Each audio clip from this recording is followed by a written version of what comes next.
Hegel famously said that nothing great in this world is achieved without passion. And that's something that's definitely been brought to this album, an album that is very universal in its themes. But overall, is it any good? Let's find out, shall we?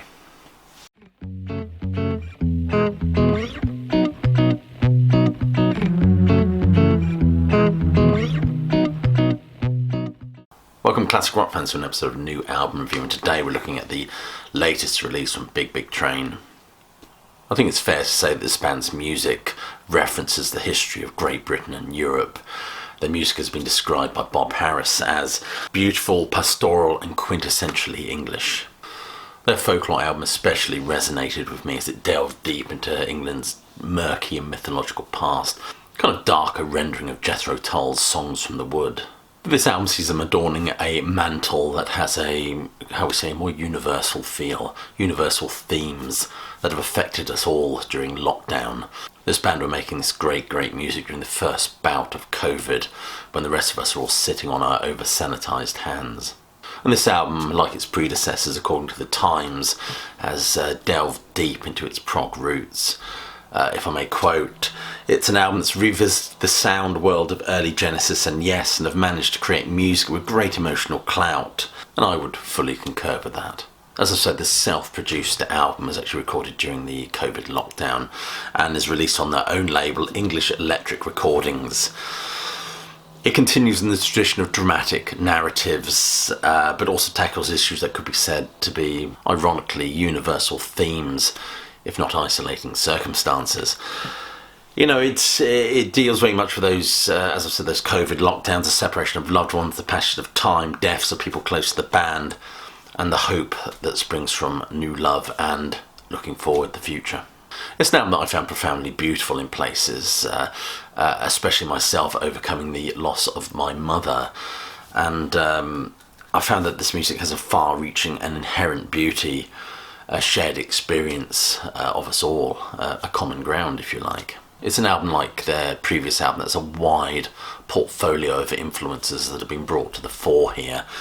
They've referenced artists such as Elbow, Pete Townsend, Tears for Fears, Elton John and XTC, as well as acknowledging their more, shall we say, progressive roots. The tracks on the album are The Strangest Times. The Strangest Times very much speaks to itself about what was happening globally while the band were recording this album. It has a driving piano feel, which is said to try to emulate classic Elton John, especially that kind of Goodbye Yellow Brick Road era, and this can be heard in those wonderful piano arpeggios. The guitars are very Pete Townsend. It gives this album an interesting and broad musical palette to draw upon. All the Love We Can Give is ultimately a song about needing to connect, only connect, Ian Foster says. But especially, in terms of our love and compassion for others, you would like to think during time of national pandemic that would rise to the fore.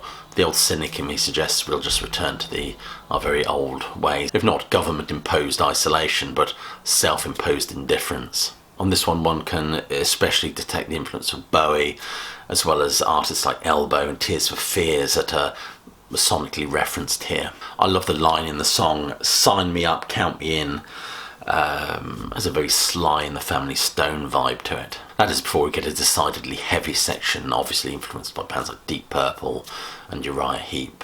Greg Sporton has said that this is Nick's song, very much about being open, just showing love and friendship to our fellow human beings. It's a similar sentiment to All You Need Is Love by the Beatles. Indeed. Black with Ink is an intriguing number. This is a song that's effectively about libraries, and libraries as these cultural hubs of wisdom and learning, which I don't think are used anymore personally. And it particularly references two libraries, one in Alexandria, one in Baghdad. The Alexandria library famously burnt down, and the one in Baghdad was destroyed in 1258 by the Mongols, who threw all the scrolls and books into the river, and the river was said to have flowed black with ink, hence the title. There is something ultimately very sad about the loss of books and things like that. In conclusion, it's a song that says that science, knowledge and learning are the best ways forward for humanity, rather than faith.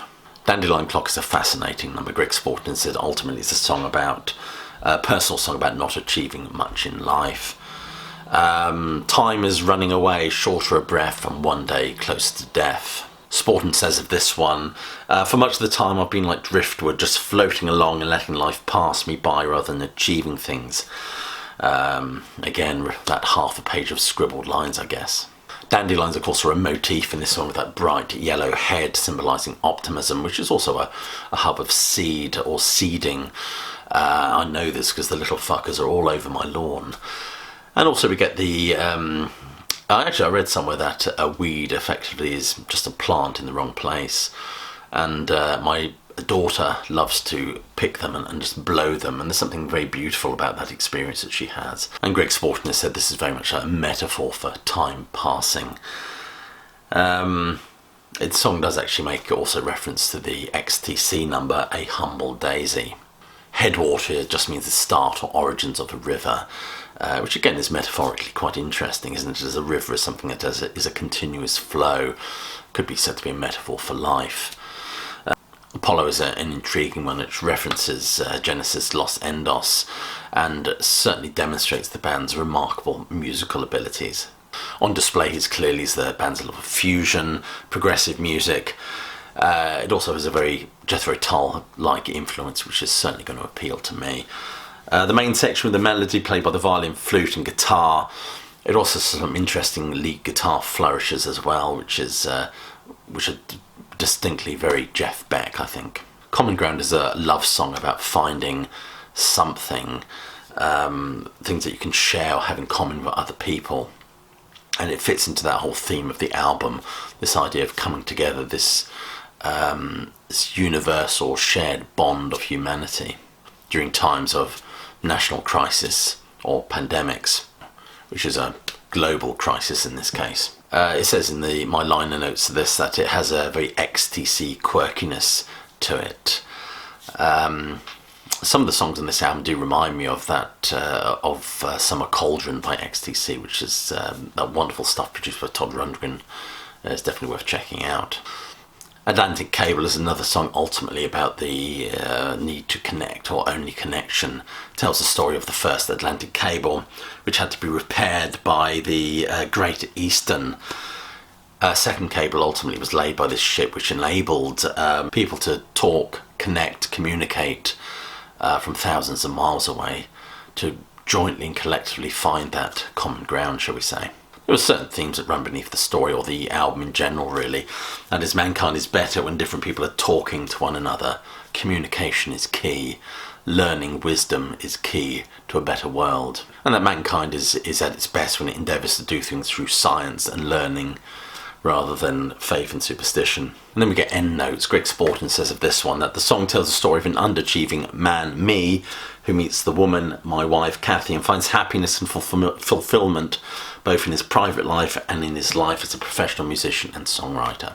Ultimately, the message is that we must do our best to make the best of things. And examples he gives, sleep under the stars, walk in the woods, and be aware that even if you're going through difficult times, happiness can just be around the corner.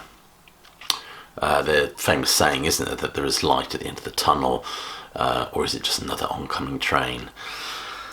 Yes, I mean, ultimately life can take us by surprise in a good way and a bad way, and we owe it to ourselves and our own happiness to try and make this a much better world, which is a theme I think that's explored in this wonderful, wonderful album. Anyway, I would ultimately recommend that you get this record. If you're a fan of Big Big Train, you certainly won't be disappointed. It still has that very big sound that they have. They're also on tour as well. They've announced tour dates, which you'll find on their webpage. I haven't got my ticket yet, but I'm thinking of getting a ticket to go and see this band. Anyway, that's one review of this wonderful, wonderful album by Big Big Train. If you're interested, check out my review of their Folklore album, which is on my Patreon. No, I'll just leave you with saying I hope you're all well, enjoying the summer, but more importantly that you keep listening.